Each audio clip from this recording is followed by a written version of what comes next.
वक्रतुण्ड्रा महाकाय सूर्यकोटि समप्रभा निर्विघ्नं कुरु मे देव सर्वकार्येषु सर्वदा सरस्वती नमस्तुभ्यं वरदे कामरूपिणि विद्यारम्भं करिष्यामि सिद्धिर्भवतु मे सदा कराग्रे वसते लक्ष्मी करमादे सरस्वती करमत्मेत गोविन्दं प्रभादेतरदर्शनं कृष्णाय वासुदेवाय हरये परमात्मये प्रणतक्लेशनाशाय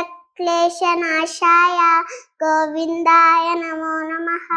वक्रतुण्डा महाकाय सूर्यकोटि समप्रभा विघ्नं कुरु मे देव सर्वकालेषु सर्वदा कराग्रे वसते लक्ष्मी करमादे सरस्वती करमत्येत गोविन्दम् अनादेतरदर्शनम्। ॐ श्री परमात्मने नमः।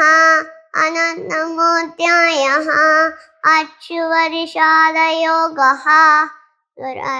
सुवाच धर्मक्षेत्रे कुरुक्षेत्रे समवेतायुत्सवः